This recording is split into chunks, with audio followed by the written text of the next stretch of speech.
For years, the world watched Prince Harry walk a tightrope between loyalty and rebellion. But what if the silence he kept wasn't dignity, but devastation? Behind palace walls, whispers turned into warnings, and grief became a secret too dangerous to speak aloud.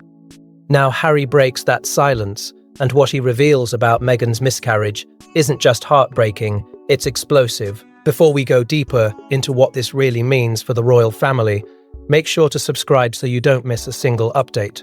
To the public, Harry and Meghan were a paradox. They were modern royalty, glamorous, outspoken, seemingly unafraid to challenge tradition. Crowds adored them. Cameras followed them, headlines dissected them, yet admiration always came hand in hand with suspicion. To some, they were a breath of fresh air inside a centuries-old institution. To others, they were disruptors, too bold, too different, too unwilling to conform. Every smile they shared on palace steps was analyzed. Every pause during an interview was interpreted.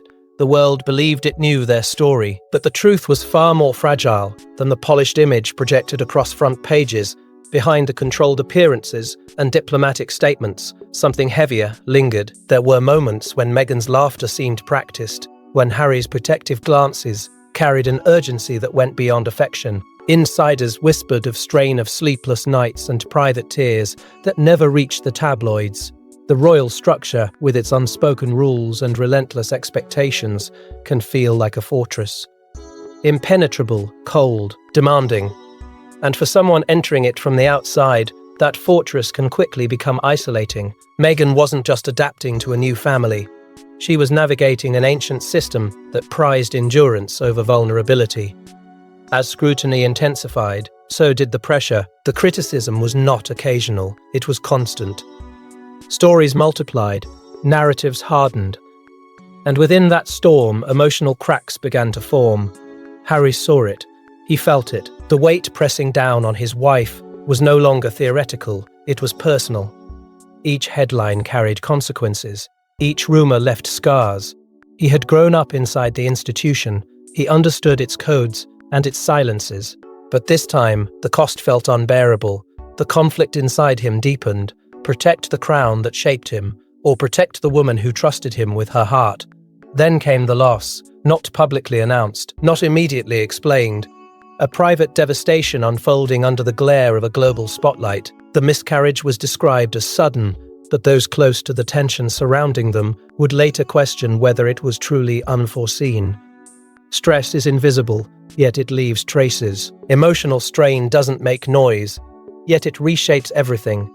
And within that invisible pressure cooker, something precious slipped away. What should have been a moment of shared grief became complicated by protocol, image, and the fear of saying too much. The silence that followed was not empty. It was loaded. Conversations were measured, words were weighed.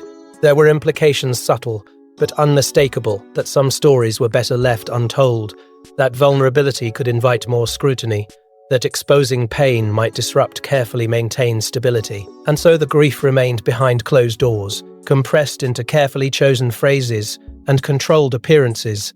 But silence has a pulse. It builds, it tightens, it demands release. For Harry, that silence began to feel less like protection and more like betrayal of his wife, of their shared truth, perhaps even of himself. The world continued debating their choices, unaware of the private heartbreak shadowing every decision. What appeared as defiance may have been desperation. What seemed like rebellion may have been survival. Because sometimes the greatest battles are not fought in public arenas, but in the quiet moments when loyalty and love collide. But to understand why this silence mattered so much, we must go back to the moment everything began to unravel. Their love story was supposed to be modern, fearless, and transformative, but almost from the beginning, it was surrounded by tension, scrutiny, and unseen resistance. What started as a fairy tale quickly turned into a battlefield, where every glance, every word, and every decision was dissected. And somewhere within that pressure cooker, a storm was quietly forming. When Harry met Meghan, those close to him sensed a shift that felt undeniable. This was not casual affection or royal convenience. It was intense, immediate. He had lived his entire life under tradition, bound by duty and expectation. Yet with her he seemed lighter, certain, almost defiant in his happiness. Meghan, accomplished and self-assured, stepped into his world, not as someone seeking status, but as someone seeking love. That difference mattered. It electrified their bond. They spoke openly about partnership, about equality, about building something new within an institution built on the old. For a moment it felt revolutionary. But revolutions, even romantic ones, are rarely welcomed quietly. From the earliest whispers of their relationship, scrutiny sharpened. The media did not simply report. It prowled. Headlines questioned her background, her intentions, her family, her past. Stories multiplied with a speed that felt strategic, relentless. Praise turned to suspicion overnight. And as the narrative hardened, the atmosphere around them shifted. Palace corridors, once ceremonial and predictable, carried an undercurrent of unease. Not open hostility, never that, but a stiffness, a resistance that could be felt even if it was never spoken aloud. Meghan was entering not just a marriage, but a machine, a system governed by hierarchy, by precedent, by invisible boundaries drawn long before she arrived. She was confident, outspoken, American qualities that had defined her success but now set her apart. Every gesture was measured against tradition. Every independent decision became a debate. The clash was not explosive. It was subtle, layered in protocol and polite distance. Yet subtle pressure can be the most suffocating. Harry saw the shift before anyone else admitted it. He watched the headlines grow harsher. He listened to the silence when support might have been expected. The woman he loved, once radiant with anticipation, began carrying something heavier. The weight of expectation, the sting of isolation, and with each passing week, his instinct to protect intensified. Interviews grew more guarded, appearances more deliberate. Behind the composed exterior was a man increasingly aware that love alone would not shield them from what was building. Inside the institution, tensions lingered unspoken. There were conversations that ended too quickly, concerns that were acknowledged but never fully addressed. A sense that this marriage, while celebrated publicly, complicated the balance privately. Change is unsettling to establishments built on continuity, and Meghan represented change in ways few were prepared to confront.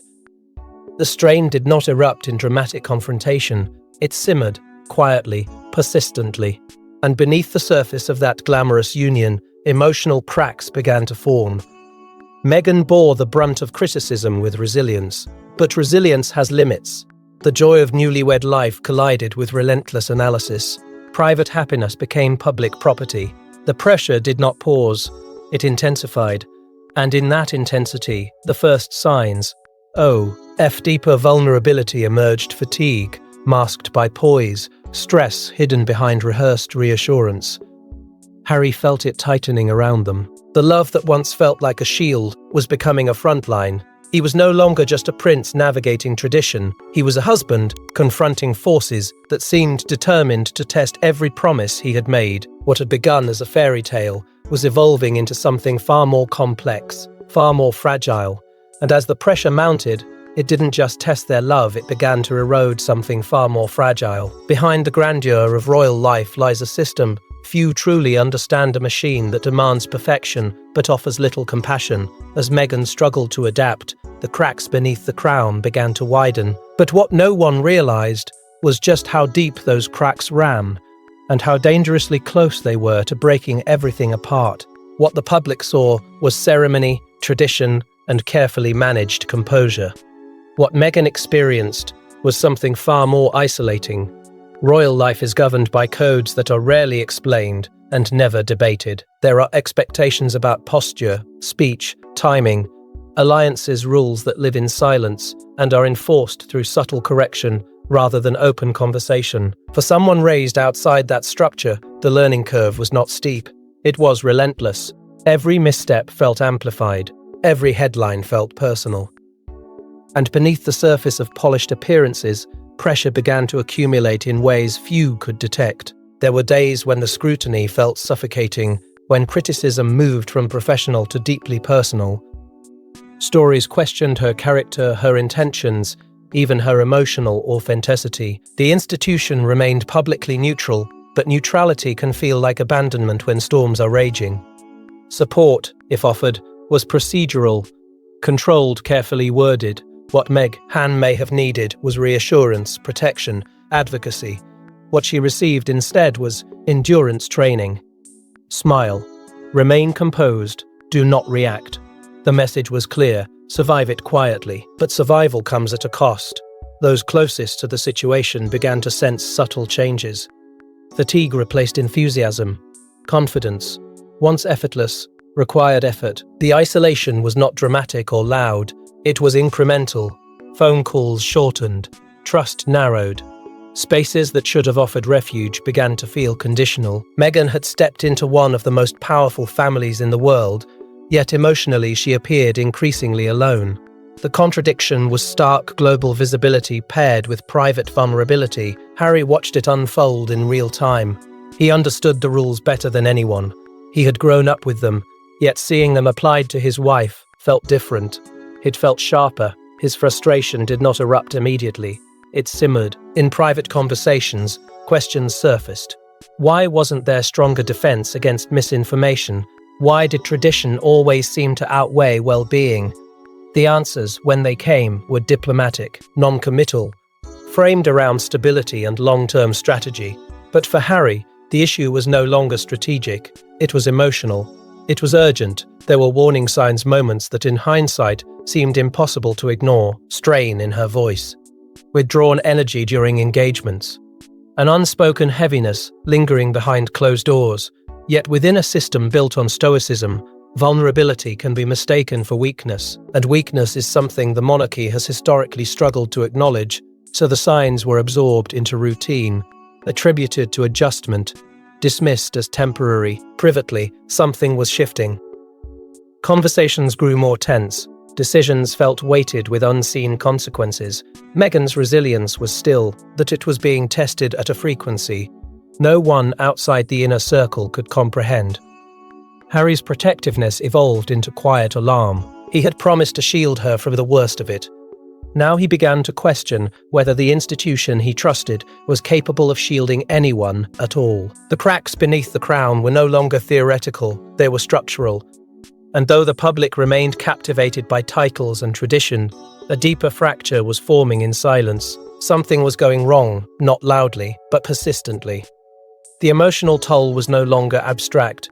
It was tangible, and those who might have intervened either failed to recognize it or chose not to. Then came the moment. No one could have prepared for a loss that would change everything. There are moments in life that divide everything into before and after.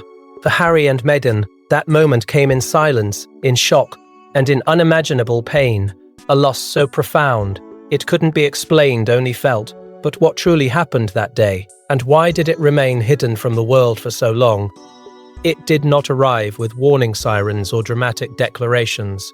It came quietly. A sudden shift, a realization that something was wrong. And within hours, the joy they had carried in private, the quiet anticipation of new life, collapsed into confusion and fear. Meghan, already navigating emotional exhaustion, was thrust into a physical and psychological nightmare that no title could soften. The pain was not only physical, it was existential in a world where she had been scrutinized for everything. This was something she could not control, could not negotiate, could not endure it, with a rehearsed smile. For Harry, the moment was paralyzing. He had faced public scandal, military combat, relentless media intrusion, but nothing prepared him for this helplessness. Watching the woman he loved in agony, knowing all not shield her from it, tore through every layer of composure he had built over decades. The institution had trained him to remain steady under pressure. But this was not ceremony. This was loss, raw and unfiltered. And in that space, he was not a prince. He was a husband confronting the unbearable. The miscarriage felt sudden, yet it existed in the shadow of months of mounting strain. Stress is often dismissed as intangible, but its impact is real. The relentless headlines, the whispered tensions, the unspoken expectation to endure quietly. All of it formed a backdrop that now felt impossible to ignore. Questions lingered in the silence that followed. Had the pressure contributed? Had the emotional toll pushed her beyond limits no one acknowledged? There were no official answers, only private doubts that refused to disappear. In the immediate aftermath, shock took over. Conversations blurred, time distorted. Grief settled heavily between them, not as a shared weakness, but as a shared wound. Meghan faced not only physical recovery, but a profound sense of emptiness, a future imagined, and then abruptly erased. Trauma has a way of isolating even those surrounded by people. Despite proximity, despite presence, the experience felt solitary. She carried it in her body, in her thoughts, in the quiet moments when the world assumed everything was fine. Harry's devastation transformed into something deeper than sorrow. It became anger, not loud, explosive anger, but controlled, simmering fury at circumstances he believed should have been different. At a system that demanded resilience but offered limited refuge. At a culture that prioritized image over emotional survival. The loss was deeply personal, yet it did not exist in isolation from the broader environment that had enveloped them since the beginning. And then there was the silence. No immediate announcement. No public acknowledgement. Just an absence where joy might have been shared. The world continued debating their choices, unaware that behind closed doors, they were navigating one of the darkest chapters of their lives. The decision to remain quiet was layered part protection, part necessity, part pressure. Grief became something to manage discreetly, as if even mourning required approval. But beneath that silence lay implications far beyond personal tragedy. This was not only about a child they would never hold. It was about trust, about protection, about whether the system surrounding them had failed at a moment when support mattered most. The miscarriage marked a fracture, not just in their hearts, but in their relationship with the institution itself. Something fundamental shifted that day, something that could not be undone. But what followed the tragedy may have been even more shocking than the loss itself. Grief demands expression, but what happens when you're told to stay silent? In the days following the miscarriage, something unexpected happened. Instead of support, there were boundaries. Instead of healing, there was restraint. And instead of speaking out, there was silence. But whose silence was it, and who enforced it? In the immediate aftermath of their loss, the world outside continued spinning, unaware that inside their private space, everything had changed. Yet even within that protected sphere, conversations quickly turned cautious. Words like timing, sensitivity, and long-term impact began to surface. The tragedy was acknowledged, but in measured tones. There were reminders about public perception, about how narratives take shape, about how vulnerability can be weaponized. It wasn't an outright command to stay quiet. It didn't need to be. The expectation lingered in the air, unspoken, but unmistakable. For Meghan, still processing physical pain and emotional cess, the idea of compressing grief into silence, felt suffocating. Loss has a voice, it aches to be named, but within the royal framework, disclosure is never purely personal. Every statement carries institutional consequences.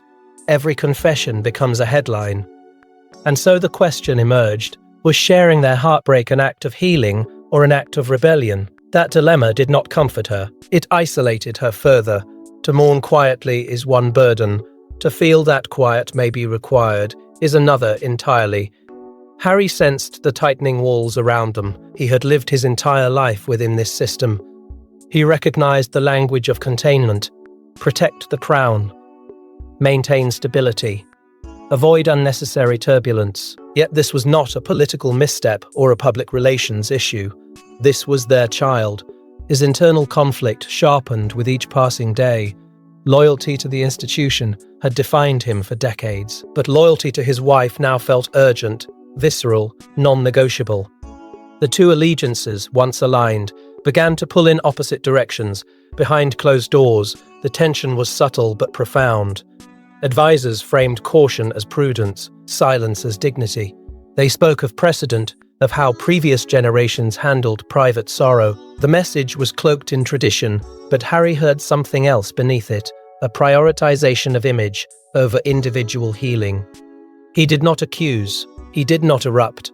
Instead, he absorbed it, and the absorption turned into something heavier, a quiet realization that in moments of crisis, the machinery of monarchy moves differently than the human heart. Meghan felt the contradiction acutely. Public expectation demanded resilience, grace, composure. Personal reality demanded tears, anger, expression. The distance between those two worlds widened. She was expected to return to engagements, to fulfill roles, to embody strength, and she did. But strength, when performed too long without relief, begins to fracture from within. The silence was no longer protective. It was oppressive. It wrapped around her grief and held it in place, denying it oxygen. Power within royal structures rarely announces itself loudly. It operates through protocol, through suggestion, through a shared understanding of what is appropriate. In that environment, even personal tragedy becomes subject to hierarchy. And Harry began to question whether that hierarchy had crossed an invisible line. If their pain could be contained for the sake of continuity, what else could be sacrificed? The silence grew denser with time. It settled into their conversations, into their decisions, into the way they carried themselves in public. Each unspoken truth added weight. Each restrained confession intensified the pressure. And beneath the polished exterior, something was shifting inside Harry, a threshold approaching, a limit nearing. And as the silence grew heavier, Harry began to reach a breaking point. Every silence has a limit, and for Prince Harry, that limit was finally reached. Torn between duty and love, he faced a choice that would define his future forever: protect the institution or protect the woman he loved. What he chose would shock the world and ignite a chain reaction no one could control. For months, he had played his role with discipline. He understood the choreography of royal survival, absorb criticism, maintain composure, never let emotion disrupt the facade. That grief changes the rules. Watching Meghan carry both loss and expectation in the same fragile breath forced something inside him to shift. The restraint that once felt honorable began to feel like complicity.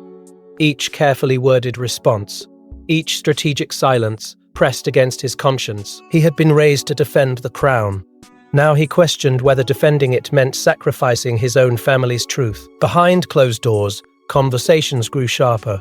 What began as respectful disagreement evolved into something more urgent. Harry asked difficult questions about protection, about accountability, about why support felt conditional when vulnerability was undeniable. The answers he received were polished, diplomatic, grounded in trade-it, ion. Stability must come first. The institution must endure, personal matters must remain private. But for Harry, this was no longer theoretical. It was visceral. He had held his wife through devastation. He had witnessed the emotional cost of silence, and the gap between institutional logic and human need became impossible to ignore. His transformation was not explosive at first. It was internal. A recalibration of loyalty. He began to see the machinery for what it was: effective, enduring, but often emotionally distant. The more he reflected, the more he recognized a pattern. When crisis struck, the system protected itself first. Individuals adapted afterward. That realization planted a seed of defiance, not reckless rebellion, but deliberate resistance.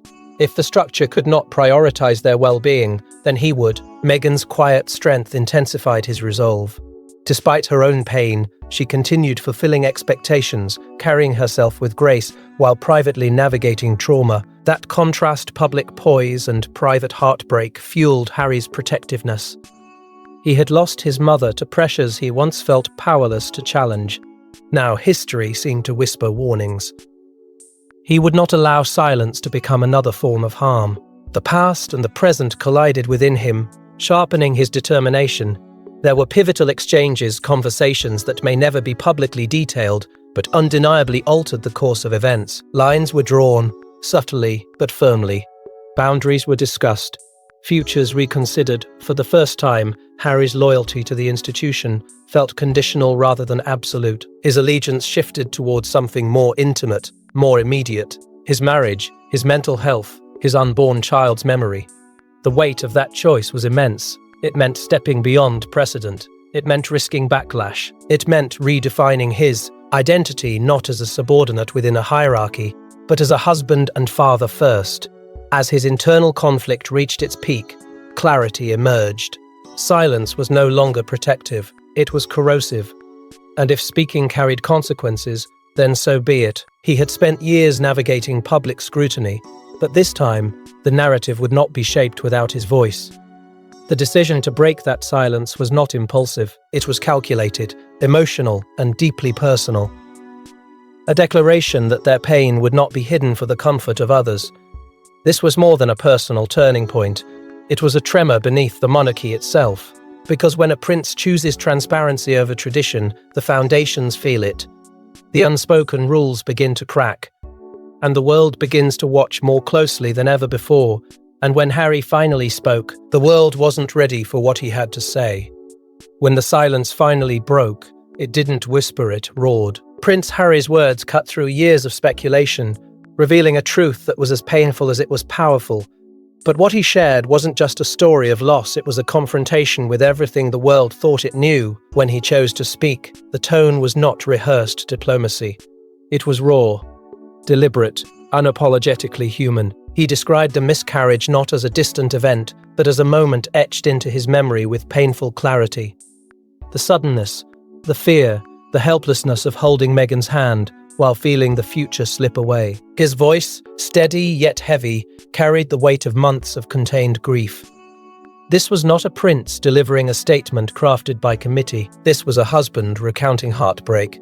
What stunned many was not only the admission of loss, but the context surrounding it. Harry did not isolate the tragedy from the environment that had enveloped them. He spoke of stress, of relentless scrutiny, of nights when pressure felt inescapable. Without pointing fingers directly, he reframed the narrative that had long painted their struggles as exaggeration. He implied that emotional strain is not abstract, that it accumulates, that it leaves marks, that it can shape outcomes in ways institutions rarely acknowledge. In doing so, he shifted the conversation from private sorrow to systemic impact. The revelation carried an emotional honesty rarely seen within royal discourse. He admitted vulnerability. He admitted fear. He admitted that he had questioned whether he had done enough to protect his family. That admission alone pierced through decades of carefully constructed stoicism. Royal figures are expected to embody endurance, not doubt. Yet here he was, challenging that expectation in real time. The confession was not polished for comfort. It was uncomfortable by design. Around the world, reactions erupted almost instantly. Support poured in from those who recognized the courage it takes to speak about miscarriage, a subject often buried in silence. Many praised the transparency, calling it a necessary conversation about grief and mental health. But there was also controversy. Critics questioned timing, motives, intent. The divide that had long surrounded Harry and Meghan deepened, now intensified by the vulnerability of the topic itself. Sympathy and skepticism collided across headlines and commentaries. For the monarchy, the implications were profound. The image of unwavering unity faced a new challenge. Harry's words subtly suggested that the system had not fully shielded them when it mattered most. Even without direct accusation, the mere acknowledgement of internal strain disrupted the narrative of seamless support. The institution thrives on continuity and controlled messaging. This was neither. It was unpredictable, emotional, and deeply personal, and unpredictability unsettles structures built on tradition. Yet beneath the public debate lay something more significant. Harry's disclosure hinted that the miscarriage was not an isolated chapter, but part of a broader pattern, a pattern of feeling unheard, unsupported, constrained by expectations that prioritized optics over well-being. He did not reveal everything, that was clear. There were pauses in his recounting, spaces where unspoken detail seemed to linger just beyond articulation.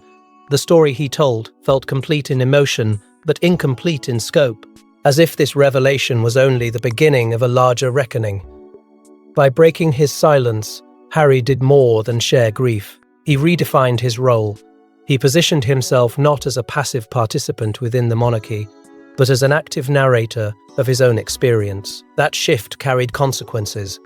It signaled a departure from inherited patterns and suggested that more truths carefully held, cautiously guarded, might still be waiting. But as the world processed Harry's words, deeper questions began to surface. Truth has consequences, and in this case, they were immediate, global, and deeply personal. As reactions poured in, alliances shifted, narratives fractured, and the monarchy faced one of its most uncomfortable moments in modern history. But beneath the headlines, something even more significant was unfolding. Within hours of Harry's revelation, the world responded with intensity that felt almost seismic. Messages of compassion flooded in from parents who had endured similar loss, from advocates who praised the courage it takes to speak openly about miscarriage, from public figures who called his honesty transformative. For many, this was not about royalty at all. It was about grief finally being acknowledged without shame. The vulnerability resonated far beyond palace walls, reframing Harry and Meghan not as controversial royals, but as a couple navigating heartbreak under extraordinary pressure. Yet admiration was not universal. Critics sharpened their commentary, questioning timing, intent, even authenticity. Some framed the disclosure as strategic rather than sincere. Others argued that private pain should have remained private. The divide that had shadowed them for years widened further, no longer centered on protocol or tradition, but on something far more intimate: how much truth a royal is permitted to share. Public opinion fractured along emotional lines. Supporters saw bravery, skeptics saw disruption, and in that fracture, the monarchy found itself pulled into a debate it could not easily control. Inside royal circles, the response was quieter, but no less significant. There were no dramatic public confrontations, no visible declarations of disapproval. Instead, there was restraint, carefully measured statements, subtle reaffirmations of unity. But beneath the formal language, tension lingered. Harry's decision to speak had not merely exposed personal grief. It had challenged the unwritten rule that vulnerability must be filtered through institutional approval. The institution prides itself on endurance.